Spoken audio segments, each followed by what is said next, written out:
ಕಬೀರ್, ರಿಹಾನ್, ರಾಮ್ ಮೂವರು ಸೇರಿ ಫ್ಲ್ಯಾಟನ್ನು ಕ್ಲೀನ್ ಮಾಡ್ತಿರ್ತಾರೆ. ಅಷ್ಟರಲ್ಲಿ ನೇಹಾ ಅಲ್ಲಿಗೆ ಬಂದಿದ್ದನ್ನು ನೋಡಿ ಕೈಯಲ್ಲಿದ್ದ ಪೊರ್ಕೆ ಎಲ್ಲವನ್ನ ಪಕ್ಕಕ್ಕೆಸ್ತು ಕೂರೋದಕ್ಕೆ ಸೋಫಾ ತೋರಿಸ್ತಾರೆ. ಸೋಫಾದಲ್ಲಿ ಕೂತು ನನ್ನನ್ನು ಇಲ್ಲಿಗೆ ಆರೋಹಿ ಕಳಿಸಿದಾಳೆ ಅಂತಾಳೆ. ಆರೋಹಿ ನಿನ್ನ ಇಲ್ಲಿ ಕಳಿಸಿದಾಳ? ಆದರೆ ಯಾಕೆ ಅಂತ ಕೇಳ್ತಾನೆ ರಾಮ್. ಯಾಕಂದರೆ ಆರೋಹಿ ಇಲ್ಲಿಲ್ಲ. ಇಲ್ಲ ಅಂದರೆ ಅದರ ಅರ್ಥ ಏನು? ಎಲ್ಲಿಗೆ ಹೋಗಿದ್ದಾಳೆ ಅಂತ ಸ್ವಲ್ಪ ಗಂಭೀರವಾಗಿ ಕೇಳ್ತಾನೆ ಕಬೀರ್. ಕಬೀರ್ ಕಡೆ ನೋಡಿ ಸುಮೇಧ್ ಮತ್ತು ಆರೋಹಿ ಎಲ್ಲಿಗೆ ಹೋಗಿದ್ದಾರೆ ಅಂತ ಯಾರಿಗೂ ತಿಳಿಯೋದು ಅಂತಾನೆ ರಿಹಾನ್. ಅವ್ರ ಮೂವರ ಕಡೆ ನೋಡ್ತಾ, ನಾನು ನಿಮ್ಮ ಹತ್ರ ಒಂದು ವಿಷಯ ಮಾತಾಡಬೇಕು ಅಂತಾಳೆ. ಹಾಗಾದ್ರೆ ವಿಷಯ ಏನಂತ ಹೇಳು, ಇಷ್ಟೊತ್ತಿನಿಂದ ಯಾಕೆ ಸುಮ್ಮನೆ ಸಮಯನ ವ್ಯರ್ಥ ಮಾಡ್ತಿದ್ಯಾ ಅಂತಾನೆ ರಿಹಾನ್. ರಿಹಾನ್ ಮಾತುಗಳನ್ನ ಅವಳು ಕೇಳಿಸ್ಕೊಳ್ಳದೆ ಇರೋದ್ರ ರೀತಿ ಆರೋಹಿ ಸಂಜಯ್ನನ್ನು ಭೇಟಿಯಾಗಿದ್ದಾಳೆ. ಆ ಮಾತು ಕೇಳಿದ ತಕ್ಷಣ ಮೂವರು ಅವಳ ಕಡೆ ಆಘಾತದಿಂದ ನೋಡ್ತಾರೆ. ಯಾವಾಗ, ಹೇಗೆ? ಆರೋಹಿ ನಮ್ಮ ಹತ್ರ ಈ ವಿಷಯವನ್ನು ಯಾಕೆ ಹೇಳಲಿಲ್ಲ ಅಂತ ಹೇಳ್ತಾನೆ ಕಬೀರ್. ನೀನು ಅವಳಿಗೆ ಮಾಡಿದ ಮೋಸಕ್ಕೆ ನಿನ್ನ ಹತ್ರ ಅವಳು ಏನು ಅಂತಾನೆ ಹೇಳ್ತಾಳೆ ಕಬೀರ್. ಆ ಮಾತಿಗೆ ಕಬೀರ್ ಗಟ್ಟಿಯಾಗಿ ಮುಷ್ಟಿ ಬಿಗಿತಾನೆ. ಆದರೆ ಆರೋಹಿ ಸಂಜೆನನ್ನು ಎಲ್ಲಿ ಭೇಟಿಯಾದ್ಲು ಮತ್ತು ನಿನಗೆ ಇದೆಲ್ಲ ಹೇಗೆ ಗೊತ್ತು? ಗಟ್ಟಿಯಾಗಿ ಉಸಿರು ತೆಗೆದುಕೊಂಡು ಆರೋಹಿ ಮತ್ತು ತನ್ನ ನಡುವೆ ನಡೆದ ಸಂಭಾಷಣೆಲ್ಲ ಹೇಳ್ತಾಳೆ ನೇಹಾ. ನಮ್ಮ ಬೆನ್ನ ಹಿಂದೆ ಇಷ್ಟೆಲ್ಲ ನಡೆದಿದ್ರು ನಮಗೊಂದು ಮಾತು ಹೇಳಬೇಕು ಅನ್ನಿಸ್ಲಿಲ್ವೇ ಆರೋಹಿಗೆ ಅಂತ ಬೇಸರದಿಂದ ಕೇಳ್ತಾನೆ ಕಬೀರ್.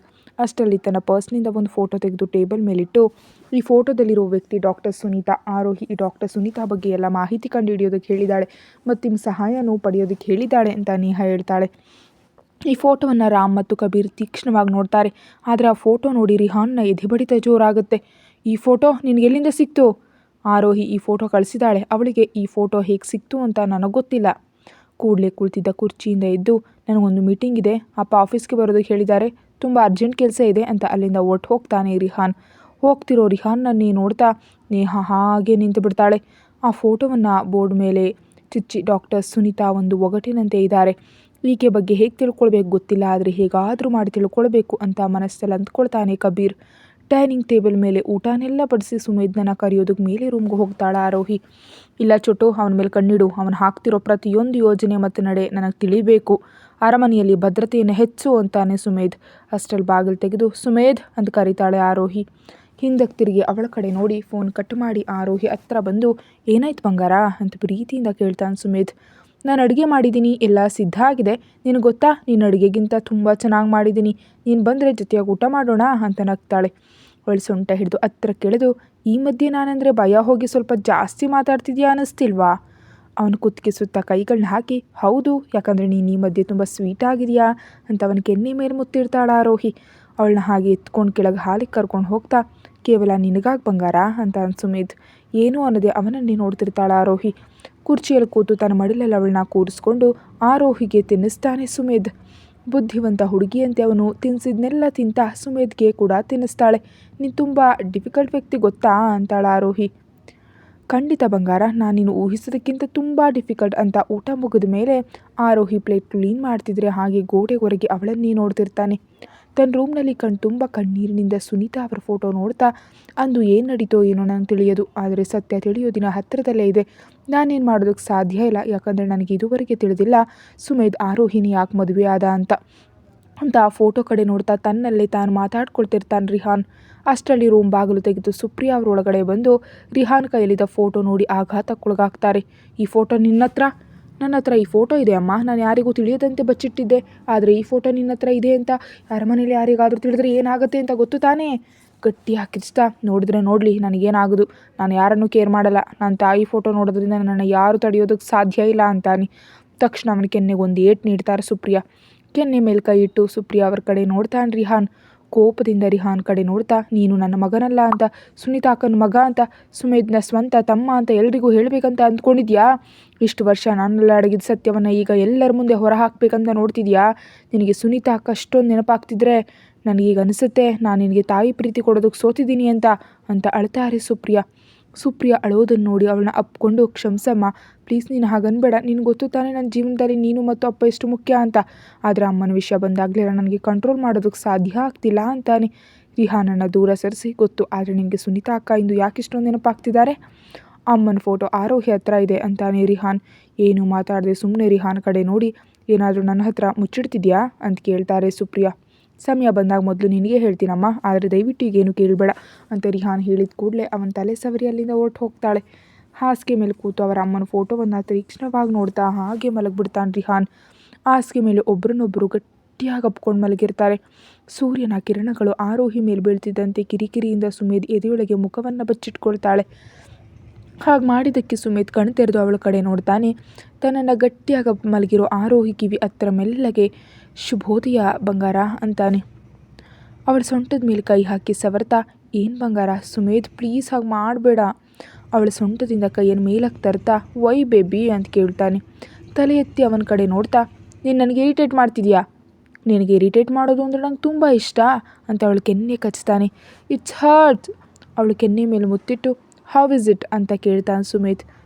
It also hertz. ಆ ಮಾತಿಗೆ ಅವಳ ಮೇಲೆ ಹತ್ತಿ, ಹಾಗಾದರೆ ಪ್ರತಿದಿನ ಹರ್ಟ್ ಆಗೋದನ್ನ ರೂಢಿ ಮಾಡ್ಕೊ ಬಂಗಾರ ಅಂತ ಅವಳ ಮುಖವನ್ನೆಲ್ಲ ಮುತ್ತಿನಿಂದ ತುಂಬಿಸ್ಬಿಡ್ತಾನೆ. ಸುಮೇಧ್ ಹಾಗೆ ಮಾಡಿದ ಕೂಡಲೇ ಕಣ್ಣು ಮುಚ್ಕೊಳ್ತಾಳೆ. ಅವಳ ಕಡೆ ನೋಡ್ತಾ, ನನ್ನ ಟಚ್ ನಿನ್ನ ಮೇಲೆ ಎಫೆಕ್ಟ್ ಮಾಡ್ತಿದೆ ಬಂಗಾರ, ನೀನು ನನ್ನ ಟಚ್ಚನ್ನ ಫೀಲ್ ಮಾಡ್ತಿದ್ಯಾ? ಕಣ್ ತೆರೆದು ಅತ್ತ ಇತ್ತ ನೋಡ್ತಾ, ನೋ ಅಂಥದ್ದೇನಿಲ್ಲ ಅಂತ ಮೆಲ್ಲಗಂತಾಳ ಆರೋಹಿ. ಅವಳ ಕೆನ್ನೆ ಮೇಲೆ ತುಟಿಗಳಿಂದ ಸವರ್ತಾ, ಅದಕ್ಕೆ ನಾನೇನೆ ನಾನು ಮುತ್ತಿಟ್ಟ ತಕ್ಷಣ ನೀನೇ ನನ್ನ ಹತ್ತಿರ ಬಂದು ಅಂತ ಇನ್ನೇನು ಹೇಳಿದೆ ಸುಮ್ಮನಾಗ್ತಾನೆ ಸುಮೇಧ್. ಆ ಮಾತಿಗೆ ನಾಚಿಕೆಯಿಂದ ಆರೋಹಿ ಎರಡೂ ಕೆನ್ನೆಗಳು ಕೆಂಪಾಗ್ಬಿಡತ್ವೆ. ಅವಳ ಸಿಚುವೇಶನನ್ನು ಸುಮೇಧ್ ಎಂಜಾಯ್ ಮಾಡ್ತಿರ್ತಾನೆ. ಸುಮೇಧ್ ಹಾಗೆ ಟೀಸ್ ಮಾಡಿದ್ದಕ್ಕೆ ಕೋಪದಿಂದ ಅವನ ಕಡೆ ನೋಡ್ತಾ, ಹೌದು ಆಗಿದೆ, ನಮ್ಮ ಮಧ್ಯೆ ನಾನೇ ಫಸ್ಟ್ ಸ್ಟ್ಯಾಂಡ್ ತೊಗೊಂಡಿದ್ದು, ಅದಕ್ಕೇನು, ನೀನು ನನ್ನ ಹಸ್ಬೆಂಡ್, ನಿನ್ನ ಜೊತೆ ಏನಾದರೂ ಮಾಡೋ ರೈಟ್ಸ್ ನನಗಿದೆ. ಮತ್ತು ನಮ್ಮ ಮಧ್ಯೆ ನಿನ್ನೆ ನಡೆದಿದ್ದು ಫಸ್ಟ್ ಟೈಮ್ ಏನಲ್ಲ, ಬಹಳಷ್ಟು ಬಾರಿ ನಡೆದಿದೆ. ನನ್ನನ್ನು ಹೀಗೆ ಟೀಸ್ ಮಾಡೋದು ನಿಲ್ಲಿಸು. ಮತ್ತು ಹಸ್ಬೆಂಡ್ ಟಚ್ ಮಾಡಿದ್ರೆ ಎಫೆಕ್ಟ್ ಆಗೇ ತೀರುತ್ತೆ. ನೀನು ನನ್ನನ್ನು ಎಫೆಕ್ಟ್ ಮಾಡ್ತೀಯಾ? ಐ ಫೀಲ್ ಯುವರ್ ಟಚ್ ಅಂತಾಳೆ. ಏನೂ ಮಾತಾಡದೆ ಹಾಸಿಗೆಯಿಂದ ಕೆಳಗಿಳಿದು ಆರೋಹಿನ ಎತ್ಕೊಂಡು ವಾಶ್ರೂಮ್ ಕರ್ಕೊಂಡು ಹೋಗ್ತಾನೆ. ಶವರ್ ಕೆಳಗೆ ನಿಲ್ಲಿಸಿ ಶವರ್ ಆನ್ ಮಾಡಿ, ನೀನು ಆಗ್ತಾನೆ ಮಾಡಿದ ಕನ್ಫೆಷನ್ ನೆನ್ಪಿಟ್ಕೋ ಅಂತ ಮೆಲ್ಲಗಂತಾನೆ. ಅಲ್ಲಿವರೆಗೆ ಫ್ಲೋನಲ್ಲಿ ಹೇಳಿಬಿಟ್ಟಿದ್ದ ಆರೋಹಿ ಸುಮೇಧ್ ಹಾಗೆ ಹೇಳಿದ ಕೂಡಲೇ ಕಣ್ಣುಗಳನ್ನು ಕೆಳಗೆ ಹಾಕ್ತಾಳೆ. ಅವಳ ಕ್ವೆಶ್ಚನ್ ಅವಳ ಹತ್ರ ಆನ್ಸರ್ ಇಲ್ಲ. ಅವಳ ತುಟಿಗಳ ಹತ್ತಿರ ಹೋಗಿ, well I know baby how much I am affecting you ಅಂತ ಅವಳ ತುಟಿಗಳನ್ನ ಚುಂಬಿಸಿ ವಾಲ್ಗೆ ಲಾಕ್ ಮಾಡಿಬಿಡ್ತಾನೆ ಸುಮೇಧ್. 15 ನಿಮಿಷಗಳ ನಂತರ ಅವಳನ್ನ ಬಿಟ್ಟು ಅವಳ ಮೇಲೆ ಮುತ್ತಿಡ್ತಾ, I want to right now ಅಂತ ಸುಮೇಧ್. ಅವನ ಭುಜದ ಮೇಲೆ ಕೈ ಇಟ್ಟು, ಸುಮೇಧ್ ಪ್ಲೀಸ್ ನೋ ಅಂತ ಮೆಲ್ಲಗೆ ಹೇಳ್ತಾಳೆ. ಆರೋಹಿಯಾಗಿ ಹೇಳಿದ ಕೂಡಲೇ ಅವಳ ಕಡೆ ನೋಡಿ ಅವನು ಮಾಡಬೇಕೆಂದಿದ್ದ ಕೆಲಸವನ್ನು ನಿಲ್ಲಿಸಿ, ಸರಿಯಾದರೆ ನೀನು ಮಾಡಿದ ಕನ್ಫೆಷನ್ ನಾನು ಮರೆತಿಲ್ಲ, ಆಮೇಲೆ ಈ ಲೆಕ್ಕ ಚುಕ್ತ ಮಾಡ್ತೀನಿ ಅಂತ ಹಸ್ಕಿಯಾಗಿ ಅವಳ ಕಿವಿ ಹತ್ತಿರ ಹೇಳಿ ದೂರ ಸರಿತಾನೆ. ಕಿಚನಲ್ಲಿ ಬ್ರೇಕ್ಫಾಸ್ಟ್ ಮಾಡ್ತಿದ್ದ ಆರೋಹಿಗೆ ನೇಹಾನಿಂದ ಫೋನ್ ಬರುತ್ತೆ. ಆರೋಹಿ ಹೇಗಿದೆಯಾ? ಹಾಂ ಚೆನ್ನಾಗಿದ್ದೀನಿ, ಆದರೆ ಕಬೀರ್ ಫ್ಲ್ಯಾಟ್ಗೆ ಹೋಗಿದ್ಯಾ? ಹೋಗಿದ್ದೆ, ನೀನು ಹೇಳಿದೆಲ್ಲ ಅವರ ಹತ್ರ ಹೇಳಿದ್ದೀನಿ, ಆದರೆ ನಿನಗೊಂದು ವಿಷಯ ಹೇಳಬೇಕು ಅಂತಾಳೆ. ಏನು ಹೇಳು? ನನಗೆ ಯಾಕೋ ಈ ರಿಹಾನ್ ಬೇರೆ ಥರನೇ ಅನಿಸ್ತಿದ್ದಾನೆ. What do you mean? ನಾನು ಸುನೀತಾ ಅವ್ರ ಪಿಕ್ ಅವ್ರಿಗೆ ತೋರಿಸಿದ ತಕ್ಷಣ ರಿಹಾನ್ ಫೇಸ್ನಲ್ಲಿ ಎಕ್ಸ್ಪ್ರೆಷನ್ ಚೇಂಜ್ ಆಗಿ ಹೋದ್ವು. ತಕ್ಷಣ ಅಲ್ಲಿಂದ ಹೊಟ್ಟು ಹೋಗ್ಬಿಟ್ಟ. ನೀನು ನಂಬಿದ್ರು ನಂಬದಿದ್ರು ಅವನು ಮಾತ್ರ ತುಂಬ ಬೇರೆ ರೀತಿ ಬಿಹೇವ್ ಮಾಡ್ದ ಅಂತಾಳೆ Neha. Of course I trust you Neha. Thank you. ಮತ್ತು ರಾಮ್ ಅಂತಿದ್ದ ಆರೋಹಿನ ಮಧ್ಯದಲ್ಲಿ ತಡೆದು, ಇನ್ನೇನಾದರೂ ಹೇಳಬೇಕಾ ಆರೋಹಿ ಅಂತ ಕೇಳ್ತಾಳೆ ನೇಹಾ ಟಾಪಿಕ್ ಡೈವರ್ಟ್ ಮಾಡ್ತಿದ್ದಾಳೆ ಅಂತ ಅರ್ಥ ಮಾಡಿಕೊಂಡು, ನೀನಿವತ್ತು ನಮ್ಮ ಮನೆಗೆ ಹೋಗು. ನಿಮ್ಮ ಮನೆಗೆ? ಆದರೆ ಯಾಕೆ? ಗಟ್ಟಿಯಾಗಿ ಉಸಿರು ಬಿಟ್ಟು, ನನಗೊಂದು ಡೌಟ್ ಇದೆ, ಅದು ಕ್ಲಿಯರ್ ಆಗಬೇಕು. ನೀನು ನಮ್ಮ ಮನೆಗೆ ಹೋಗಿ ಅಮ್ಮನ ರೂಮ್ಗೆ ಹೋಗು, ಅಲ್ಲಿ ಎಲ್ಲವನ್ನ ಕಣ್ಬಿಟ್ಟು ಸರ್ಚ್ ಮಾಡು, ಆಗ ನಿನಗೆ ಅರ್ಥ ಆಗುತ್ತೆ. ಆದರೆ ಈ ವಿಷಯ ಮನೆಗೆ ತಿಳಿಬಾರ್ದು, ಮತ್ತು ಮೋಸ್ಟ್ ಇಂಪಾರ್ಟೆಂಟ್ ಥಿಂಗ್ ಸಂಜಯ್ ಬಗ್ಗೆ ಅಸಲಿಗೆ ಹೇಳಬೇಡ ಅಂತಾಳ ಆರೋಹಿ. ಆದರೆ ಏನು ಡೌಟ್? ನೀನು ಅಲ್ಲಿಗೆ ಹೋದ್ಮೇಲೆ ನಿನಗೆ ಅರ್ಥ ಆಗುತ್ತೆ ಬಾಯ್ ಅಂತ ಕಾಲ್ ಕಟ್ ಮಾಡಿ ಸುತ್ತಲೂ ನೋಡ್ತಾಳೆ. ಸುಮೇಧ್ ಅಲ್ಲಿದ್ದಾನೆಯೇ ಅಂತ. ಆದರೆ ಅಲ್ಲಿ ಯಾರೂ ಇಲ್ಲದೆ ಇರೋದಕ್ಕೆ ಅಮ್ಮಯ್ಯ ಅಂದ್ಕೊಳ್ತಾಳೆ ಮನಸ್ಸಿನಲ್ಲಿ. ಸ್ಟಡಿ ರೂಮ್ನಲ್ಲಿ ಫೈಲ್ ಚೆಕ್ ಮಾಡ್ತಿದ್ದ ಸಂಜಯ್ಗೆ ಬಾಗಿಲು ತಟ್ಟಿದ ಶಬ್ದ ಕೇಳಿಸಿ ಕಮೀನ್ ಅಂತಾನೆ. ರಾಜು ಒಂದು ಫೈಲ್ ತಂದು ಸಂಜಯ್ ಕೈ ಕೊಡ್ತಾನೆ. ಆ ಫೈಲ್ ತೆಗೆದದರಲ್ಲಿ ಅಮ್ಮ ಅಪ್ಪನ ಡೀಟೇಲ್ಸ್ ನೋಡಿ ಕೈಯಿಂದ ಅವರ ಹೆಸರುಗಳನ್ನ ಸವರ್ತಾನೆ. ಆರೋಹಿ ಬಗ್ಗೆ ಯಾವುದೇ ಇನ್ಫಾರ್ಮೇಷನ್ ತಿಳಿತಿಲ್ಲ ಅಂತಾನೆ ರಾಜು. ಆರೋಹಿ ಸುಮೇಧ್ ಜೊತೆ ಇದ್ದಾಳೆ, ಅವ್ರು ಎಲ್ಲಿದ್ದಾರೋ ಬೇಗನೆ ತಿಳಿದು ಹೋಗುತ್ತೆ ಅಂತ ಸೈಡ್ ಸ್ಮೈಲ್ ನೀಡ್ತಾನೆ ಸಂಜಯ್ ಕಡೆ ನೋಡಿ ಅವನ ಮೈಂಡ್ನಲ್ಲಿ ಏನೋ ನಡೀತಿದೆ ಅಂತ ಅರ್ಥ ಮಾಡ್ಕೊಳ್ತಾನೆ. ಆದರೆ ಕೇಳುವಷ್ಟು ಧೈರ್ಯ ಅವನಿಗೆ ಇರೋದಿಲ್ಲ. ಸರಿ ನೀನು ಹೋಗು, ಓಕೆ ಅಂತ ಅಲ್ಲಿಂದ ಹೊರಟು ಹೋಗ್ತಾನೆ ರಾಜು. ಸೋಫಾದಲ್ಲಿ ಕೂತು ಸೆಲ್ ಫೋನ್ನಲ್ಲಿ ಏನೋ ನೋಡ್ತಾ ಇದ್ದ ಸುಮೇಧ್ ಹತ್ರ ತಾನು ಮಾಡಿದ ರೆಡ್ ವೆಲ್ವೆಟ್ ಕೇಕ್ ತರ್ತಾಳೆ. ಕೇಕ್ ಟೇಬಲ್ ಮೇಲಿಟ್ಟು ಹೋಗ್ತಿದ್ದ ಆರೋಹಿ ಕೈ ಹಿಡಿದು ಹತ್ರಕ್ಕೆಳೆದು ತನ್ನ ಮಡಲಲ್ಲಿ ಕೂರಿಸ್ಕೊಳ್ತಾನೆ.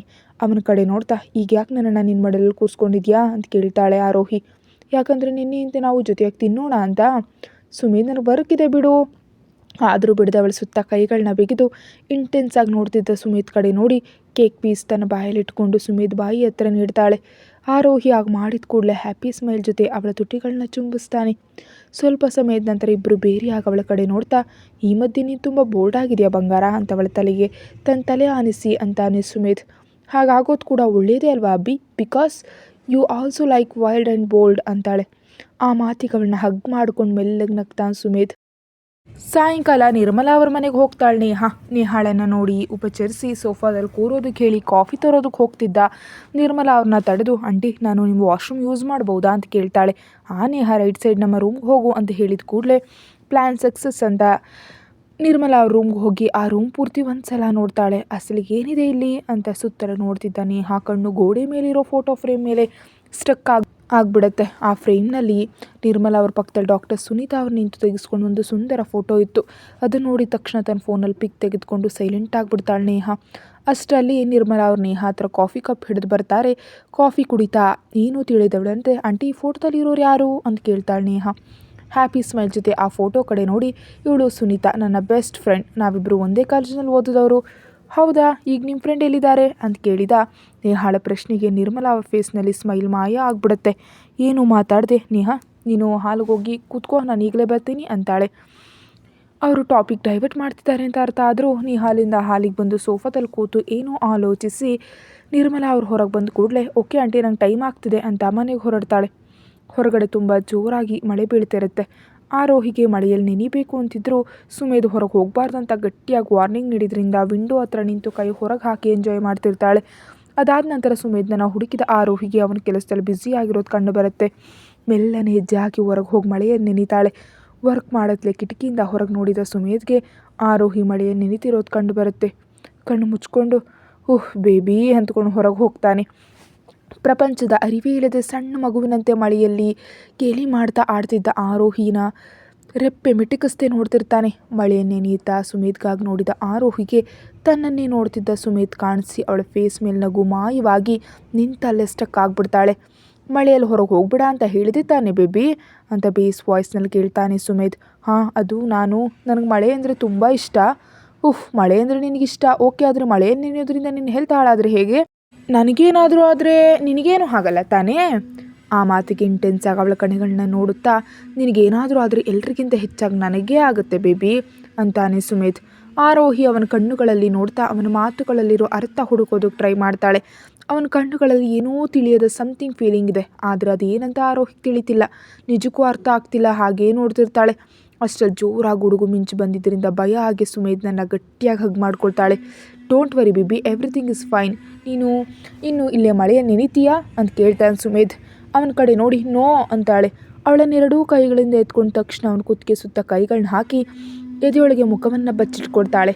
ಹಾಗೆ ಅವಳನ್ನ ಎತ್ಕೊಂಡು ಬೆಡ್ರೂಮ್ಗೆ ಹೋಗಿ ಆರೋಹಿನ ಕೆಳಗಿಳಿಸಿ ಅವಳ ಡ್ರೆಸ್ ಮೇಲೆ ಕೈ ಹಾಕ್ತಾನೆ ಸುಮೇಧ್. ಅವನ ಕಡೆ ನೋಡ್ತಾ, ನಾನು ಡ್ರೆಸ್ ಚೇಂಜ್ ಮಾಡ್ಕೊಳ್ತೀನಿ, ದಯವಿಟ್ಟು ನೀನು ಹೊರಗೆ ಹೋಗು ಅಂತಾಳೆ. ನೋ ಬೇಬಿ, ನಾನಿರುವಾಗ ನೀನು ಅಷ್ಟೊಂದು ಟೆನ್ಷನ್ ತೊಗೋಬೇಡ, ನಾನೇ ನಿನ್ನ ಡ್ರೆಸ್ ಚೇಂಜ್ ಮಾಡ್ತೀನಿ ಅಂತಾನೆ. ಬೇಡ ಪ್ಲೀಸ್, ನೀನು ಡ್ರೆಸ್ ಚೇಂಜ್ ಮಾಡ್ತೀನಿ ಅಂತ ಹೇಳಿ ಇನ್ಯಾವುದೋ ಮಾಡ್ತೀಯಾ ಅಂತಾಳೆ ಆರೋಹಿ. ಅವಳ ಕಣ್ಣುಗಳನ್ನ ನೋಡ್ತಾ, ರಿಲ್ಯಾಕ್ಸ್ ಬೇಬಿ, ಈಗ ನೀನು ಅಂದ್ಕೊಂಡದ್ದು ಏನೂ ಮಾಡೋದಿಲ್ಲ, ಓನ್ಲಿ ಡ್ರೆಸ್ ಮಾತ್ರ ಚೇಂಜ್ ಮಾಡ್ತೀನಿ ಅಂದ ಕೂಡಲೇ ಸೈಲೆಂಟ್ ಆಗಿಬಿಡ್ತಾಳೆ ಆರೋಹಿ. ಅವಳ ಡ್ರೆಸ್ ತೆಗೆದು ತನ್ನ ಶರ್ಟ್ ಅವಳಿಗೆ ಹಾಕಿ, ನಾನು ಬೇಡ ಅಂತ ಹೇಳಿದ್ರು ಮಳೆಯಲ್ಲಿ ನೆನೆದೀಯಾ, ನಿನಗೆ ಹೆಲ್ತ್ ಪ್ರಾಬ್ಲಮ್ ಬಂದರೆ ಮಾತ್ರ ನಿಜಕ್ಕೂ ಸುಮ್ಮನಿರೋದಿಲ್ಲ ಅಂತಿದ್ದ ಸುಮೇಧ್ ಕಡೆ ನೋಡಿ ಅಕ್ಷಿ ಅಂತ ಸೀನ್ತಾಳೆ. ಬಾಯದಿಂದ ಅವನ ಕಡೆ ನೋಡ್ತಾಳೆ. ಗಂಭೀರವಾಗಿ ಅವಳ ಕಡೆ ನೋಡ್ತಿದ್ದ ಸುಮೇಧ್ನ ಫೇಸ್ ನೋಡಲಾಗದೆ, ಇದು ನೀನು ಅಂದ್ಕೊಂಡಂತೆ ಕೋಲ್ಡಿಂದ ಬಂದ ಸೀನಲ್ಲ, ನಾರ್ಮಲ್ ಸೀನ್ ಅಂತಿದ್ದಂತೆ ಮತ್ತೆ 4 ಬಾರಿ ಸೀನ್ತಾಳೆ. ಸುಮೇಧ್, ಇದು ಜಸ್ಟ್ ನಾರ್ಮಲ್ ಅಂತ ಹೇಳ್ತಿದ್ದ ಆರೋಹಿ ಮತ್ತೆ ಸೀನಿದ್ದಕ್ಕೆ ಗಂಭೀರವಾಗಿ ಅವಳ ಕಡೆ ನೋಡ್ತಾನೆ. ಈಗ ನಾರ್ಮಲ್ ಆಗಿರುತ್ತೆ, ಆಮೇಲೆ ಕೋಲ್ಡ್, ಕಫ, ಫೀವರ್ ಎಲ್ಲವೂ ಬರುತ್ತೆ ಅಂತ ಅವಳ ಹೇರ್ ಡ್ರೈ ಮಾಡಿ ಅಲ್ಲಿಂದ ಹೋಗ್ತಾನೆ. ಹೋಗ್ತಿರೋ ಸುಮೇಧ್ ಕಡೆ ನೋಡ್ತಾ, ನಾನು ನಿನ್ನ ಕಡೆ ಅಟ್ರಾಕ್ಟ್ ಆಗ್ತಿದ್ದೀನಿ ಸುಮೇಧ್, ನಮ್ಮಿಬ್ಬರ ಮಧ್ಯೆ ಎಲ್ಲವೂ ನಾರ್ಮಲ್ ಆಗಿ ಒಂದು ಹ್ಯಾಪಿ ಮ್ಯಾರೇಜ್ ಲೈಫ್ ಬದುಕೋದಕ್ಕೆ ಸಾಧ್ಯ ಇಲ್ವಾ? ನನಗೆ ಗೊತ್ತು ನಿನ್ನ ಮೇಲೆ ನನಗಿರೋ ಈ ಫೀಲಿಂಗ್ ಹೆಸರೇನು ಅಂತ, ಆದರೆ ಇದು ತುಂಬ ರಾಂಗ್, ನಾವು ಎಂದಿಗೂ ಒಂದಾಗಿರಲು ಸಾಧ್ಯವಿಲ್ಲ ಅಂತ ಹಾಸಿಗೆಗೋರಿಗೆ ಕಣ್ಣು ಮುಚ್ಕೊಳ್ತಾಳೆ. ಕಣ್ಣು ತೆರೆದು ನೋಡಿದ ಆರೋಹಿಗೆ ತನ್ನೆದುರು ಬೌಲ್ ಹಿಡಿದು ನಿಂತಿರೋ ಸುಮೇಧ್ ಕಾಣಿಸ್ತಾನೆ. ಏನಿದು? ಬ್ಲ್ಯಾಕ್ ಪೆಪ್ಪರ್ ಸೂಪ್, ಇದು ಕುಡಿದ್ರೆ ಕೋಲ್ಡ್ ಕೆಮ್ಮು ಬರೋದಿಲ್ಲ ಅಂತ ತನ್ನ ಕೈಯಿಂದಲೇ ಅವಳಿಗೆ ಕುಡಿಸಿ ಬ್ಲ್ಯಾಂಕೆಟ್ ಹೊದಿಸಿ ರೆಸ್ಟ್ ತಗೋ ಅಂತ ಹೊರಗೆ ಹೋಗ್ತಾನೆ. ಸುಮೇಧ್ ಹೋದ್ಮೇಲೆ ನೇಹಾನಿಂದ ಬರ್ತಿರೋ ಫೋನ್ ಕಾಲ್ ಲಿಫ್ಟ್ ಮಾಡ್ತಾಳೆ ಆರೋಹಿ. ಹಲೋ, ಹೇಳಿ ನೇಹಾ, ನಮ್ಮ ಮನೆಗೆ ಹೋಗಿದ್ಯಾ? ಆರೋಹಿ, ಹೋಗಿದ್ದೆ. ನಿನ್ನ ಡೌಟ್ ನಿಜವೇ, ಡಾಕ್ಟರ್ ಸುನೀತಾ ಮತ್ತು ನಿಮ್ಮ ಮಮ್ಮಿ ಇಬ್ಬರು ಬೆಸ್ಟ್ ಫ್ರೆಂಡ್ಸ್. ಈಗ ಸುನೀತಾ ಆಂಟಿ ಎಲ್ಲಿದ್ದಾರೆ ಅಂತ ಕೇಳಿದ್ರೆ ನಿಮ್ಮ ಮಮ್ಮಿ ಬೇಕೆಂದರೆ ಟಾಪಿಕ್ನ ಡೈವರ್ಟ್ ಮಾಡಿದ್ರು ಅಂತ ಕೂಡ ನನಗೆ ಅನ್ನಿಸ್ತು, ಅದಕ್ಕೆ ಹೆಚ್ಚು ಹೊತ್ತು ಅಲ್ಲಿದ್ದರೆ ಆಂಟಿಗೆ ಡೌಟ್ ಬರುತ್ತೆ ಅಂತ ನಾನು ಬಂದುಬಿಟ್ಟೆ ಅಂತಾಳೆ. ಆರೋಹಿ ಶಾಕ್ ಆಗಿ, ಬೆಸ್ಟ್ ಫ್ರೆಂಡ್ಸಾ ಅಂತ ಕೇಳ್ತಾಳೆ. ಹೌದು, ಮತ್ತು ನನಗನ್ಸುತ್ತೆ ಈ ಸ್ಟೋರಿ ಈಗಿನದಲ್ಲ, ಎಷ್ಟೋ ಕಾಲದಿಂದ ಇರೋ ಸ್ಟೋರಿ, ಮತ್ತು ಈ ಗೇಮ್ ಕೂಡ ಕೆಲವು ವರ್ಷಗಳ ಹಿಂದೆ ಸ್ಟಾರ್ಟ್ ಆದಂತಿದೆ ಅಂತಾಳೆ ನೇಹಾ. ಆರೋಹಿ ತಲೆ ಮೇಲೆ ಕೈ ಇಟ್ಟು, ಒಂದೊಂದೇ ಪಜಲ್ ಸೆಟ್ ಮಾಡೋಣ ಅಂದರೆ ಎಲ್ಲಿಯೂ ಯಾವುದು ಸಿಂಕ್ ಆಗ್ತಿಲ್ಲ. ನಾನು ಮಾತ್ರ ಆ ಅರಮನೆಗೆ ಕನೆಕ್ಷನ್ ಆಗಿದ್ದೀನಿ ಅಂದ್ಕೊಂಡಿದ್ದೆ. ಈಗ ನಮ್ಮ ಮಮ್ಮಿಗೂ ಅವ್ರ ಜೊತೆ ಕನೆಕ್ಷನ್ ಇದೆ. ಈಗ ನನಗೇನು ಮಾಡಬೇಕಂತ ಅರ್ಥ ಆಗ್ತಿಲ್ಲ. ರಿಲ್ಯಾಕ್ಸ್ ಆರೋಹಿ, ಕೂಲ್ ಅಂತ ನೇಹಾ ಹೇಳಿದ ಕೂಡಲೇ ಓಕೆ, ನಾನು ನಿನ್ನ ಜೊತೆ ಆಮೇಲೆ ಮಾತಾಡ್ತೀನಿ ಅಂತ ಕಾಲ್ ಕಟ್ ಮಾಡ್ತಾಳೆ. ಸಂಜಯ್ ಅಂಕಲ್ ಆ ದಿನ ಹೇಳಿದ್ದು ನಿಜವೇ. ಈ ಸ್ಟೋರಿ ಈಗಿನದಲ್ಲ, ಎಷ್ಟೋ ವರ್ಷಗಳ ಹಿಂದೆ ಈ ಗೇಮ್ ಸ್ಟಾರ್ಟ್ ಆಗಿದೆ. ಈ ಗೇಮ್ ಎಂಡ್ ಯಾವಾಗ ಆಗುತ್ತೋ ಕೂಡ ತಿಳಿತಿಲ್ಲ ಅಂತ ಅಂದ್ಕೊಳ್ತಾಳೆ. ಆ ದಿನವಿಡೀ ಸುಮೇಧ್ ಆರೋಹಿ ಹತ್ರ ಬರೋದಿಲ್ಲ, ಅವಳ ಜೊತೆ ಮಾತಾಡೋದಿಲ್ಲ. ಆರೋಹಿಗೆ ಸ್ವಲ್ಪ ಚಳಿ ಅನಿಸಿದ್ರಿಂದ ರೂಮ್ನಲ್ಲಿ ಉಳಿದು ಬಿಡ್ತಾಳೆ. ಸುಮೇಧ್ ತನ್ನನ್ನು ಅವಾಯ್ಡ್ ಮಾಡ್ತಿರೋದು ಆರೋಹಿಗೆ ನಿಜಕ್ಕೂ ಇಷ್ಟ ಆಗ್ತಿಲ್ಲ. ಮನಸ್ಸಿನೊಳಗೆ ಏನೋ ತಿಳಿಯದ ಪೇಯ್ನ್. ಸುಮೇಧ್ ತನ್ನ ಹತ್ರ ಯಾವಾಗ ಬರ್ತಾನೋ ಅಂತ ಡೋರ್ ಕಡೆ ನೋಡ್ತಿರ್ತಾಳೆ. ಅಷ್ಟರಲ್ಲೇ ಪ್ಲೇಟ್ನಲ್ಲಿ ಫುಡ್ ತಂದು ರೂಮಿಗೆ ಬಂದು ಆರೋಹಿ ಎದುರು ಟೇಬಲ್ ಮೇಲಿಟ್ಟು ಸೋಫಾದಲ್ಲಿ ಕೂತು ಕೆಲಸ ಮಾಡ್ಕೊಳ್ತಾನೆ ಸುಮೇಧ್ ಕಡೆ ನೋಡ್ತಾ, ನೀನು ನನ್ನ ಜೊತೆ ಯಾಕೆ ಮಾತಾಡ್ತಿಲ್ಲ ಅಂತ ಕೇಳ್ತಾಳೆ. ಆರೋಹಿ ಮಾತನ್ನು ಇಗ್ನೋರ್ ಮಾಡಿ ತನ್ನ ಕೆಲಸದಲ್ಲಿ ತಾನು ಬ್ಯುಸಿ ಆಗಿಬಿಡ್ತಾನೆ. ಆರೋಹಿ ಕೋಪ ಬಂದು ಬೆಡ್ ಇಳಿದು ಅವನ ಹತ್ರ ಹೋಗಿ ಲ್ಯಾಪ್ಟಾಪ್ ತೆಗೆದು ಪಕ್ಕಕ್ಕಿಟ್ಟು ಅವನ ಮಡಲಲ್ಲಿ ಕೂತು ಕೋಪದಿಂದ ಅವನ ಕಡೆ ನೋಡ್ತಾಳೆ. ಆದರೂ ಏನು ಮಾತಾಡದೆ ಅವಳನ್ನೇ ನೋಡ್ತಿದ್ದ ಸುಮೇಧ್ನ ಕಾಲರ್ ಹಿಡಿದು, ನೀನು ನನ್ನ ಜೊತೆ ಯಾಕೆ ಮಾತಾಡ್ತಿಲ್ಲ? ಮಾರ್ನಿಂಗ್ ಯಾವಾಗಲೂ ಸೂಪ್ ತಂದು ಕೊಟ್ಟು ಹೋಗಿದ್ಯಾ? ಇದುವರೆಗೆ ನನ್ನ ಹತ್ರ ಬಂದಿಲ್ಲ, ನನ್ನ ನೋಡಿಲ್ಲ, ನನ್ನ ಜೊತೆ ಮಾತಾಡ್ತಿಲ್ಲ, ಯಾಕೆ ಅವಾಯ್ಡ್ ಮಾಡ್ತಿದ್ಯಾ ಅಂತಲೇ ಅವಳ ಕಣ್ಣಲ್ಲಿ ಕಣ್ಣೀರು ಬರುತ್ತೆ. ಅವಳ ಕೈಗಳನ್ನು ಕಾಲರ್ನಿಂದ ಬಿಡಿಸಿ, ನಾನಿನ್ನ ಅವಾಯ್ಡ್ ಮಾಡಿದ್ರೆ ನಿನಗೇನಾದರೂ ವ್ಯತ್ಯಾಸ ಬೀಳುತ್ತಾ? ಅಫ್ಕೋರ್ಸ್ ನನಗೆ ವ್ಯತ್ಯಾಸ ಆಗುತ್ತೆ. ನೀನು ಇಗ್ನೋರ್ ಮಾಡಿದ್ರೆ ನನಗೆ ಇಷ್ಟ ಆಗ್ತಿಲ್ಲ, ಇಲ್ಲಿ ಪೇಯ್ನ್ ಆಗ್ತಿದೆ ಅಂತ ತನ್ನ ಎದೆ ಮೇಲೆ ಕೈ ಇಟ್ಟು ತೋರಿಸ್ತಾಳೆ. ಅವಳ ಫೇಸನ್ನು ತನ್ನ ಕೈಗಳಿಂದ ಹಿಡಿದು, ಯಾಕೆ ಬೇಬಿ ಅಂತ ಪ್ರೀತಿಯಿಂದ ಅವಳ ಕಣ್ಣುಗಳಲ್ಲಿ ನೋಡ್ತಾ ಕೇಳ್ತಾನೆ ಸುಮೇಧ್. ಅವನ ಎದೆ ಮೇಲೆ ಹೊಡಿತಾ, ಇದೆಲ್ಲ ನಿನ್ನಿಂದಲೇ ನಡೀತಿದೆ, ನೀನು ನಿಜಕ್ಕೂ ಒಳ್ಳೆಯವನಲ್ಲ, ಬ್ಯಾಡ್ ಬಾಯ್ ನೀನು. ನಾನು ನಿನ್ನಿಂದ ದೂರ ಹೋಗಬೇಕಂತ ಅಂದ್ಕೊಂಡು ಪ್ರತಿಯೊಂದು ಬಾರಿ ನೀನು ನನಗೆ ತುಂಬ ತುಂಬ ಹತ್ರ ಆಗ್ತಿದ್ಯಾ. ನನಗೆ ನೀನು ಇಷ್ಟ ಇಲ್ಲ, ಐ ಹೇಟ್ ಯು ಅಂತ ಹೇಳ್ತಾ ಸುಮೇಧ್ನನ್ನು ಹಗ್ ಮಾಡ್ಕೊಳ್ತಾಳೆ ಆರೋಹಿ. ಅವಳ ಸುತ್ತ ಕೈಗಳನ್ನ ಹಾಕಿ, but I love you baby ಅಂತಾನೆ ಸುಮೇಧ್. ಏನಂದೆ ಅಂತಾಳೆ. ನೀನು ಏನು ಕೇಳಿದ್ಯೋ ಅದೇ ಅಂದೆ ಅಂತಾನೆ ಸುಮೇಧ್. ಇದು ರಾಂಗ್ ಸುಮೇಧ್, ನೀನು ನಾನು ಎಂದಿಗೂ ಒಂದಾಗೋದಕ್ಕೆ ಸಾಧ್ಯ ಇಲ್ಲ ಅಂತ ಹೇಳ್ತಾಳೆ ಆರೋಹಿ. ಅವಳ ಕಣ್ಣುಗಳನ್ನ ಒರೆಸಿ, ಸೋತ್ ಹೋದೆ ನೀನು. ನನ್ನ ಬ್ಯಾಡ್ ಬಿಹೇವಿಯರ್ ನಿನ್ನ ಗುಡ್ ಬಿಹೇವಿಯರನ್ನು ಡಾಮಿನೇಟ್ ಮಾಡಿ ನನ್ನ ಕಡೆ ನೀನು ಅಟ್ರಾಕ್ಟ್ ಆಗುವಂತೆ ಮಾಡಿದೆ ಬಂಗಾರ. ಮತ್ತು ನನಗೆ ಗೊತ್ತು ನೀನು ಕೂಡ ಲವ್ ಮಾಡ್ತಿದ್ಯಾ ಅಂತ. ಅವನ ಕಣ್ಣುಗಳಲ್ಲಿ ನೋಡ್ತಾ ನಾನು ಅಂತ ಹೇಳ್ತಿದ್ದ. ಅವಳ ತುಟಿಗಳನ್ನ ತನ್ನ ತುಟಿಗಳಿಂದ ಲಾಕ್ ಮಾಡ್ತಾನೆ. ಅವನನ್ನು ಬಿಡಿಸ್ಕೊಳ್ಳಲು ತುಂಬ ಟ್ರೈ ಮಾಡ್ತಾಳೆ. ಆದರೆ ಅವಳ ಸೊಂಟವನ್ನು ಗಟ್ಟಿಯಾಗಿಡಿದು ಮುತ್ತಿನ ಗಾಢತೆಯನ್ನು ಹೆಚ್ಚಿ ಅವಳ ಎರಡು ಕೈಗಳನ್ನ ತನ್ನ ಕೈಗಳಿಂದ ಲಾಕ್ ಮಾಡ್ತಾನೆ. ಕಿಸ್ ಮಾಡ್ತಿದ್ರು. ಆರೋಹಿ ಅಳ್ತಿದ್ದಕ್ಕೆ ಮುದ್ದನ್ನು ಬ್ರೇಕ್ ಮಾಡಿ ಅವಳನ್ನ ಬಿಟ್ಟುಬಿಡ್ತಾನೆ. ತಕ್ಷಣ ಬಾಲ್ಕನಿಗೆ ಹೊರಟು ಹೋಗ್ತಾಳೆ ಆರೋಹಿ. ಬಾಲ್ಕನಿ ಡೋರ್ಗೆ ಹೊರಗೆ ಅವಳನ್ನೇ ನೋಡ್ತಿರ್ತಾನೆ ಸುಮೇಧ್. ಆರೋಹಿ ಫಸ್ಟ್ ಟೈಮ್ ಸುಮೇಧ್ ಬಾಯಿಂದ ತನ್ನ ಹೆಸರು ಕೇಳಿ ಮೈಯೆಲ್ಲ ರೋಮಾಂಚನ ಆಗುತ್ತೆ. ತಕ್ಷಣ ಹಿಂದಕ್ಕೆ ತಿರುಗಿ ನೋಡ್ತಾಳೆ. ಈಗಲೂ ಅವಳ ಕಣ್ಣಿಂದ ಕಣ್ಣೀರು ಬರ್ತಿರುತ್ತೆ. ಅವಳ ಹತ್ರ ಬಂದು ಮುಖವನ್ನೆರಡು ಕೈಗಳಿಂದ ಹಿಡಿದು ಕಣ್ಣುಗಳ ಮೇಲೆ ಮುತ್ತಿಟ್ಟು ಕಣ್ಣೀರು ಒರೆಸ್ತಾನೆ. ಈ ಫೀಲಿಂಗ್ ತುಂಬ ತಪ್ಪು ಸುಮೇಧ್ ಅಂತ ಮೆಲ್ಲಗಂತಾಳೆ. ಅವಳಿಗೆ ತುಂಬ ಹತ್ತಿರ ಹೋಗಿ, ನೀನು ನನ್ನ ಮೇಲೆ ನಿನಗೆ ಫೀಲಿಂಗ್ಸ್ ಬಂದುಬಿಟ್ಟಿವೆ ಬಂಗಾರ. ಈಗ ನೀನು ನನ್ನಿಂದ ದೂರ ಹೋಗಬೇಕಂತ ಅಂದ್ಕೊಂಡ್ರು ನೀನು ನನ್ನ ಬಿಟ್ಟು ಹೋಗಲಾರೆ. ಆ ಮಾತಿಗೆ ಅವನ ಎದೆ ಮೇಲೆ ಕೈ ಇಟ್ಟು, ನಾನು ಇದನ್ನು ನಿಜಕ್ಕೂ ಅಂದ್ಕೊಂಡಿರಲಿಲ್ಲ. ನಾವು ಒಂದು ಅಂದ್ಕೊಳ್ತೀವಿ, ಆದರೆ ನಮ್ಮ ಜೀವನದಲ್ಲಿ ಇನ್ನೊಂದು ನಡೆಯುತ್ತೆ. ಈಗ ನನ್ನೊಂದಿಗೆ ನಿನ್ನ ಜೀವನ ಬೆಸೆದುಕೊಂಡಿದೆ ಬಂಗಾರ ಅಂತಾನೆ ಸುಮೇಧ್ ಕಡೆ ನೋಡ್ತಾ, ನಾನು ನಿನ್ನನ್ನು ಟಚ್ ಮಾಡಿದ್ರೆ ನಿನ್ನ ಹಾರ್ಟ್ ಬೀಟ್ ರೈಸ್ ಆಗುತ್ತೆ ಅಂತ ಮೆಲ್ಲಗಂತಾಳೆ. ಆರೋಹಿ ಕೈಗಳ ಮೇಲೆ ಕೈ ಇಟ್ಟು, ನನ್ನ ಲಾಸ್ಟ್ ಬ್ರೀತ್ವರೆಗೆ ನನ್ನ ಹಾರ್ಟ್ ನಿನ್ನ ಟಚ್ಗೆ ಮಾತ್ರ ರೈಸ್ ಆಗುತ್ತೆ ಅಂತ ಅವಳ ಕಣ್ಣುಗಳಲ್ಲಿ ನೋಡಿದ ತಕ್ಷಣ ಅವನ ಎದೆ ಮೇಲಿದ್ದ ಕೈ ತೆಗೆದು ಹಿಂದಕ್ಕೆ ಸರಿತಾಳೆ. ನನ್ನ ಸಾವನ್ನೇ ತಾನೇ ನೀನು ಬಯಸಿದೆ, ಈಗ ಯಾಕೆ ಆ ಮಾತಂದರೆ ನಿನಗೆ ಭಯ ಆಗ್ತಿದೆ ಅಂತ ಕೇಳ್ತಾಳೆ ಸುಮೇಧ್. ನಾನು ಇಂದು ಅದನ್ನು ಬಯಸಿಲ್ಲ. ಈ ಫೀಲಿಂಗ್ಸ್ ನನಗೆ ಬೇಡ. ಯಾಕಂದರೆ ಯಾರನ್ನು ನಾನು ಕೊಲ್ಲೋದಕ್ಕೆ ಹಿಂಜರಿಲಿಲ್ವೋ, ಈಗ ಅವನ ಸಾವಿನ ಮಾತು ಕೇಳಿದರೆ ನನ್ನ ಮೈಯೆಲ್ಲ ಭಯದಿಂದ ನಡಕ್ತಿದೆ ನೋಡು ಅಂತ ಅವನ ಕಡೆ ನೋಡ್ತಾಳೆ. ಸುಮೇಧ್ ಮಾತ್ರ ಅವಳ ಕಡೆ ಇಂಟೆನ್ಸ್ ಆಗಿ ನೋಡ್ತಿರ್ತಾನೆ. ಅದಾದ ನಂತರ ಅವಳ ಕೈ ಹಿಡಿದು, ಬಾ ಬೇಬಿ ಜೊತೆಯಾಗಿ ಡಿನ್ನರ್ ಮಾಡೋಣ. ಯಾರಿಗೆ ಗೊತ್ತು ನಾಳೆ ನಮಗೆ ಈ ಚಾನ್ಸ್ ಇರುತ್ತೋ ಇಲ್ವೋ ಅಂತ ಅವಳನ್ನ ರೂಮ್ ಕರ್ಕೊಂಡು ಹೋಗಿ ತಾನು ಚೇರ್ನಲ್ಲಿ ಕೂತು ತನ್ನ ಮಡಿಲಲ್ಲಿ ಆರೋಹಿನ ಕೂರಿಸ್ಕೊಳ್ತಾನೆ. ತನ್ನ ಕೈಗಳಿಂದ ಪ್ಲೇಟ್ನಲ್ಲಿರೋ ರೊಟ್ಟಿ ಸಣ್ಣ ಪೀಸ್ ತೆಗೆದು ಅವಳು ಬಾಯಿ ಹತ್ತಿರ ಇಡ್ತಾನೆ. ತಿಂದೆ ಅವನನ್ನೇ ನೋಡ್ತಿದ್ದ ಆರೋಹಿ ಹತ್ರ, ತಿನ್ನು ಬೇಬಿ. ಸುಮೇಧ್ ಚಕ್ರವರ್ತಿಯ ಈ ಟೈಪ್ ಆಫ್ ಬಿಹೇವಿಯರ್ ಅಷ್ಟು ಈಸಿಯಾಗಿ ಯಾರೂ ನೋಡೋದಕ್ಕೆ ಸಾಧ್ಯ ಇಲ್ಲ. This is only for you ಅಂತ ಅವಳ ಬಾಯಲ್ಲಿ ಫುಡ್ ಇಟ್ಟು ಅವಳ ತುಟಿಗಳಿಂದ ತನ್ನ ತುಟಿಗಳಿಂದ ಸಣ್ಣ ಬೈಟ್ ಪಡ್ಕೊಳ್ತಾನೆ. ಸ್ವಲ್ಪ ಸಮಯದ ನಂತರ ಅವಳಿಂದ ದೂರ ಸರಿದು, ನನಗೆ ನಿನ್ನ ಜೊತೆ ಫುಡ್ ಹೀಗೆ ಶೇರ್ ಮಾಡ್ಕೊಂಡು ತಿನ್ನೋದು ಅಂದರೆ ತುಂಬ ಇಷ್ಟ ಬಂಗಾರ. ಮೆಲ್ಲಗ್ನಕ್ಕೆ ಫುಡ್ ಪೂರ್ತಿ ಕಂಪ್ಲೀಟ್ ಆದ ನಂತರ ಅವಳನ್ನ ಎತ್ಕೊಂಡು ಬೆಡ್ ಮೇಲೆ ಮಲಗಿಸಿ ಅವಳ ಪಕ್ಕದಲ್ಲಿ ಮಲಗ್ತಾನೆ. ಸೈಡಿಗೆ ತಿರುಗಿ ತನ್ನನ್ನೇ ನೋಡ್ತಿದ್ದ ಆರೋಹಿ ಕೈ ಹಿಡಿದು ತನ್ನ ಮೇಲೆ ಎಳ್ಕೊಂಡು ಅವಳ ಸೊಂಟ ಸುತ್ತ ಕೈಗಳನ್ನ ಹಾಕ್ತಾನೆ. ತಲೆ ಎತ್ತಿ ಅವನ ಕಡೆ ನೋಡ್ತಾಳೆ. ಅವಳ ತಲೆಯನ್ನು ತನ್ನ ಎದೆಗೆ ಹತ್ತಿಕೊಂಡು, ಪೀಸ್ಫುಲ್ಲಾಗಿ ಮಲಗು ಬಂಗಾರ, ನಾಳೆ ಈ ಚಾನ್ಸ್ ನಿನಗಿರುತ್ತೋ ಇಲ್ವೋ ಅಂತಾನೆ. ತಲೆ ಎತ್ತಿ ಅವನ ಕಡೆ ನೋಡ್ತಾ, ನೀನು ಯಾಕೆ ಹೀಗೆ ಮಾತಾಡ್ತಿದ್ಯಾ ಸುಮೇಧ್, ನಾಳೆ ಏನಾದರೂ ನಡೆಯುತ್ತಾ ಅಂತ ಕಂಗಾಲಾಗಿ ಕೇಳ್ತಾಳೆ. ಅವಳ ಹಣೆ ಮೇಲೆ ಮುತ್ತಿಟ್ಟು ಮೇ ಬಿ ನಡಿಬೋದು ಅಂತ ಸುಮೇಧ್ ಅಂದ ತಕ್ಷಣ ಅವನನ್ನು ಗಟ್ಟಿಯಾಗಿ ತಪ್ಕೊಳ್ತಾಳೆ ಆರೋಹಿ. ಆ ದಿನ ನೈಟ್ ಸುಮೇಧ್ ಮತ್ತು ಆರೋಹಿ ಲೈಫ್ನಲ್ಲಿ ತುಂಬ ಸ್ಪೆಷಲ್. ಯಾಕಂದರೆ ಇಬ್ಬರ ಮನಸ್ಸಿನಲ್ಲಿದ್ದ ಫೀಲಿಂಗ್ಸ್ ಹೊರಬಿದ್ದಿದ್ವು. ಆರೋಹಿ ಈಗಲೂ ಮೈಂಡ್ ಮತ್ತು ಹಾರ್ಟ್ ನಡುವೆ ನಡೆಯುತ್ತಿರುವ ಸಂಘರ್ಷದಲ್ಲಿ ನಲುಗಿ ಹೋಗ್ತಿದ್ರು. ಅವಳಿಗೆ ಮಾತ್ರ ಚೆನ್ನಾಗಿ ತಿಳಿದಿತ್ತು, ತನಗಿಷ್ಟ ಇದ್ದರು ಇಲ್ದಿದ್ರು ತಾನು ಸುಮೇಧ್ ಜೊತೆ ಒಂದು ಟೈಪ್ ಆಫ್ ಕನೆಕ್ಷನ್ ಅಲ್ಲಿ ಟೈ ಆಗಿದ್ದೀನಿ ಅಂತ. ಈಗ ತಾನು ಅಂದ್ಕೊಂಡ್ರು ಅವನ್ನ ಬಿಟ್ಟು ಎಲ್ಲಿಗೂ ಹೋಗೋದಕ್ಕೆ ಸಾಧ್ಯ ಇಲ್ಲ ಅಂತ ಕೂಡ ತಿಳಿದಿತ್ತು. ಸುಮೇಧ್ ಮಾತುಗಳಲ್ಲಿ ಏನೋ ತಿಳಿಯದ ಆಳ ಇತ್ತು. ಆ ಮಾತು ತನ್ನ ಒಳಗಿಂದ ಭಯ ಸೃಷ್ಟಿಸಿದ್ರು. ಆ ಟೈಮ್ನಲ್ಲಿ ಅವನೇನು ಪುಟ್ಟಿಸ್ಕೊಳ್ಳದೆ ಅವನ ಎದೆ ಮೇಲೆ ತಲೆ ಇಟ್ಟು ಒಂದು ಕೈ ಅವನ ಕೆನ್ನೆ ಮೇಲೆ ಹಾಕಿ ಸವರತ ಕಣ್ಮುಚ್ಕೊಳ್ತಾಳೆ. ಆರೋಹಿ ಸೊಂಟ ಸುತ್ತ ಗಟ್ಟಿಯ ಕೈ ಬಿಗಿದು ಹಿಡಿದಿರ್ತಾನೆ. ಬಿಟ್ಟರೆ ಎಲ್ಲವಳನ್ನ ತನ್ನಿಂದ ಯಾರೋ ದೂರ ಮಾಡ್ತಾರೋ ಅಂತ ಕಣ್ಣು ಕೂಡ ಮುಚ್ಚದೆ ಹಾಗೆ ಅವಳ ಕಡೆ ನೋಡ್ತಿರ್ತಾನೆ. ಆ ನಂತರ ಅವನಿಗೆ ತಿಳಿಯದಂತೆಯೇ ನಿದ್ದೆಗೆ ಜಾರ್ತಾನೆ. ನಾಳೆ ತನ್ನ ಲೈಫ್ನಲ್ಲಿ ಏನು ನಡೆಯಿದೆಯೋ ಎಂಬ ಸಣ್ಣ ಐಡಿಯಾ ಕೂಡ ಇಲ್ಲ ಆರೋಹಿಗೆ.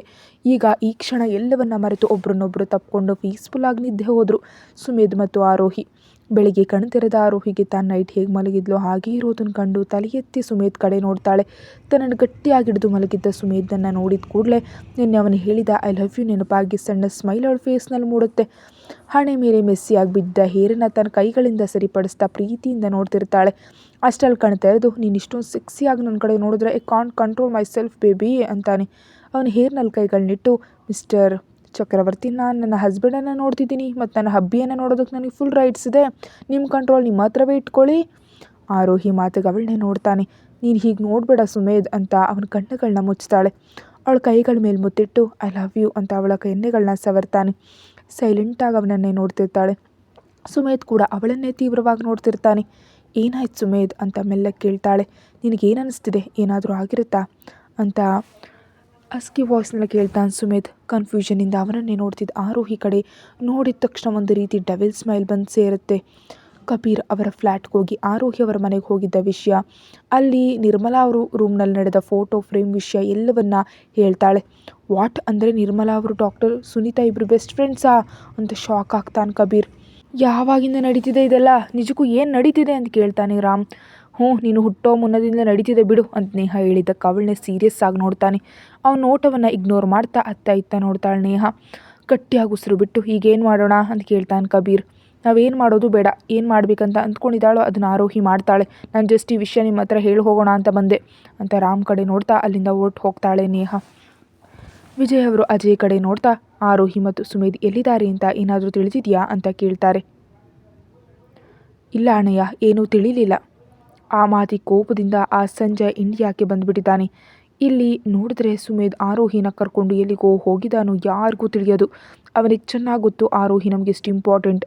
ಅರೇ ನಮ್ಮ ಕೆಲಸ ಮುಗಿಯೋವರೆಗಾದರೂ ಆರೋಹಿ ಸೇಫಾಗಿ ಇರಬೇಕಲ್ವೇ ಅಂತಾರೆ ವಿಜಯ್ ಅವರು. ಅಣ್ಣಯ್ಯ ನೀವು ಜಾಸ್ತಿ ಟೆನ್ಷನ್ ತೊಗೋಬಿಡಿ, ಆರೋಹಿ ಸುಮೇಧ್ ಜೊತೆ ಇದ್ದಾಳೆ. ನಮ್ಮ ಸುಮೇಧ್ ಆರೋಹಿನ ತುಂಬ ಜಾಗೃತಿಯಾಗಿ ಸೇಫಾಗಿ ಕಾಪಾಡ್ತಾನೆ. ನಿನಗೆ ಹಾಗನ್ಸುತ್ತಾ? ಅನಿಸುತ್ತೆ ಅಣ್ಣಯ್ಯ, ಯಾಕಂದರೆ ನಾನು ಸುಮೇಧ್ ಕಣ್ಣುಗಳಲ್ಲಿ ಆರೋಹಿ ಮೇಲೆ ಪ್ರೀತಿ ಕಂಡಿದ್ದೀನಿ ಮತ್ತು ಆರೋಹಿನ ತಾನು ಪ್ರೀತಿಸ್ತಿರೋ ವಿಷಯ ಸುಮೇಧ್ಗೆ ಗೊತ್ತು ಅಂತ ಅಂದ್ಕೊಂಡಿದ್ದೀನಿ. ಯಾಕಂದರೆ ಅವನು ಸಣ್ಣ ಮಗು ಅಲ್ಲ, ಅವನಲ್ಲಿ ಹುಟ್ಟಿದ ಪ್ರೀತಿ ಖಂಡಿತ ಗೊತ್ತು ಅಂತ ನನಗನ್ಸುತ್ತೆ. Because he is a king ಅಂತಾನೆ ಅಜಯ್ ಅವರು. ಅವನು ಕಿಂಗ್ ಆದರೆ ಏನಂತೆ, ನಾನು ಅವನ ಹೆತ್ತ ತಂದೆ ಮತ್ತು ನಾನು ಆರೋಹಿನ ನನ್ನ ಮಗನಿಗೆ ಹತ್ತಿರ ಆಗೋದಕ್ಕೆ ನಿಜಕ್ಕೂ ಬಿಡೋದಿಲ್ಲ. ಆರೋಹಿಯಿಂದ ಕೆಲಸ ಮುಗಿದ ತಕ್ಷಣ ಅವರಿಬ್ಬರನ್ನ ಬೇರೆ ಮಾಡಿಬಿಡ್ತೀನಿ ಅಂತ ಅಲ್ಲಿಂದ ಹೊರಟು ಹೋಗ್ತಿದ್ದ ವಿಜಯ್ ಅವರು ಅಜಯ್ ಅವರ ಕರೆಯನ್ನು ಕೇಳಿ ನಿಲ್ತಾರೆ. ಅವನ ಎದುರಿಗೆ ಬಂದು ನೀವೆಷ್ಟೇ ಅವನ ಹೆತ್ತ ತಂದೆ ಆಗಿದ್ದರೂ ಅವನು ಕೇವಲ ಸುಮೇಧ್ ಅಲ್ಲ, ಕಿಂಗ್, ದಿ ರಿಯಲ್ ಕಿಂಗ್. ಅವನಿಗೆ ಯಾರನ್ನು ಕಂಡ್ರೂ ಭಯ ಇಲ್ಲ, ನಿಮ್ಮನ್ನು ಕಂಡ್ರೂ ನಿಜಕ್ಕೂ ಭಯ ಇಲ್ಲ. ಅವರಿಬ್ಬರನ್ನ ಬೇರೆ ಮಾಡೋದಕ್ಕೆ ಟ್ರೈ ಕೂಡ ಮಾಡಬೇಡಿ. ನೀವು ಹಾಗೆ ಅಂದ್ಕೊಳ್ತಿದ್ದೀರಾ ಅಂತ ಸುಮೇಧಕ್ಕೆ ತಿಳಿದರೆ ತಂದೆ ಅಂತ ಕೂಡ ನೋಡೋದಿಲ್ಲ. ಅವನ ಒಳಗಿರೋ ರಾಕ್ಷಸ ಹೊರಬಂದು ಯಾರನ್ನು ಬದುಕೋದಕ್ಕೆ ಬಿಡೋದಿಲ್ಲ ಅಂತ ಹೊರಟು ಹೋಗ್ತಾನೆ ಅಜಯ್.